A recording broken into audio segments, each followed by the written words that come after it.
ये बात सभी जानते हैं कि इंडिया में लॉयर्स या हाईकोर्ट जजेस के एलिवेशन में सबसे ज्यादा योगदान कोलेजियम सिस्टम का रहता है। कोलेजियम मेंबर्स ही उन लॉयर्स और जजेस के नाम सेंटर को रिकमेंड करते हैं जिन्हें वो एलिवेट करना चाहते हैं, और इसके लिए उन्होंने कुछ क्राइटेरिया भी सेट किया है, which we have talked about in our previous videos. पर इस वीडियो में हम कोलेजियम द्वारा रिकमेंडेड एक लॉयर की हाईकोर्ट जज में एलिवेशन की बात करेंगे।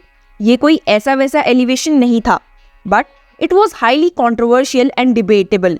यहाँ तक कि इस रिकमेंडेशन के बाद एडवोकेट्स द्वारा प्रोटेस्ट भी देखने को मिले, लेकिन फिर भी कोलेजियम अपने डिसीजन पर बना रहा और उन्होंने इस नाम को रिकमेंड किया।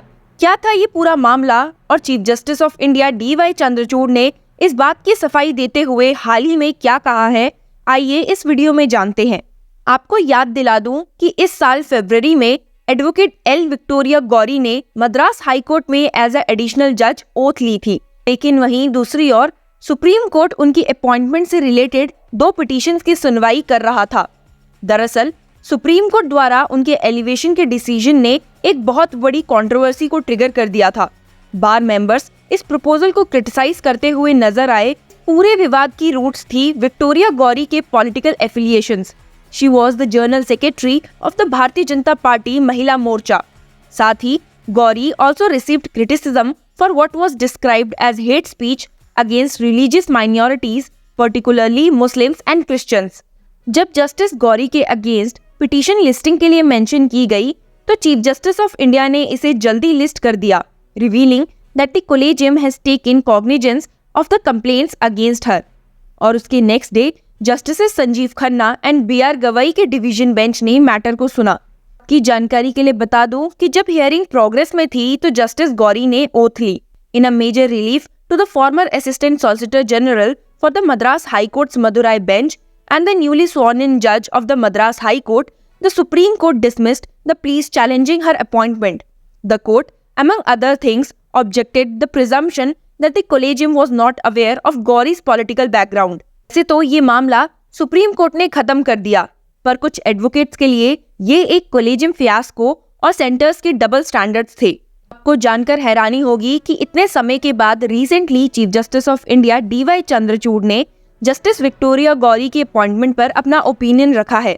हार्वर्ड लॉ स्कूल में कन्वर्सेशन के दौरान चीफ जस्टिस ऑफ इंडिया से विक्टोरिया गौरी की appointment to the Madras high court पर सवाल किया गया, which became controversial as she was facing accusations of making hate speeches against religious minorities.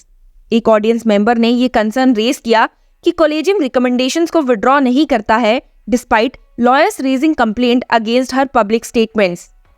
He was asked, why was the collegium headed by you, at least on the administrative side, not able to withdraw that recommendation or at least pending further review?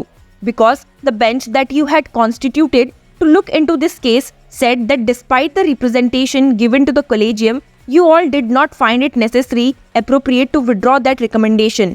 इसके जवाब में chief justice of India ने respond करते हुए explain किया कि judicial appointment के process में multiple level of scrutiny feedback शामिल होते हैं। जब हाईकोर्ट कोलेजियम एलिवेशन के लिए नाम प्रपोज करता है तो वो रिकमेंडेशन सिस्टम से ट्रैवल करता है। Justice of India said a thorough check is done on the antecedents and background of the candidate. उन्होंने हाईलाइट करते हुए बताया कि एक्सट्रीम स्क्रूटिनी क्वालिफाइड इंडिविजुअल्स के मन में जुडिशियल ऑफिस को एक्सेप्ट करने के लिए एप्रीहेंशंस पैदा कर सकती है। He said the reasons which may lead us to appoint or not appoint a particular जज individually have to do with several aspects of the personality of the individual judges, and the grave danger is that if we start putting out everything that goes into the process of appointing judges, good people will not accept judgeship. Scrutiny is sometimes extremely trenchant, as it has to be because we are recruiting people who will be judges for the next 15 to 20 years. So, the level of scrutiny, including into the personal lives of individuals, which would have a bearing on their discharge of judicial duties, is extremely careful. Now, if we start putting out everything about the lives of individuals into the public realm, there is a grave danger that people would not be willing to accept judicial office. Justice of India ने इस claim को reject कर दिया कि supreme court ने गौरी की issue को बिल्कुल भी कंसिडर नहीं किया था। इस पे उन्होंने सवाल करते हुए जवाब दिया, What extent do you disable an individual from becoming a judge? just by virtue of the fact that they have at a certain point of time appeared for a political cause. Lawyers across their careers appear for a cross-section of clients. Lawyers do not choose their clients. In fact, it is my firm belief that as a lawyer, you are duty-bound to appear for whoever comes to you in search of legal aid, much as a doctor has to administer medical aid to whoever comes to their clinic. You do not presume the guilt or the lack of guilt of people who come to you.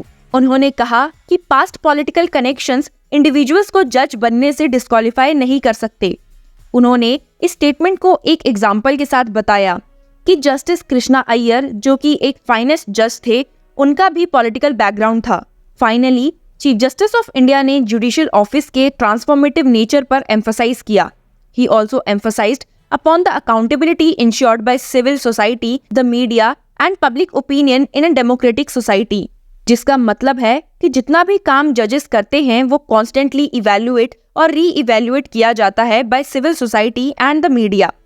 इसीलिए chief justice of India के according ये एक important aspect है ensure करने का कि जजेस अपना काम कॉन्स्टिट्यूशनल मैंडेट के हिसाब से करे।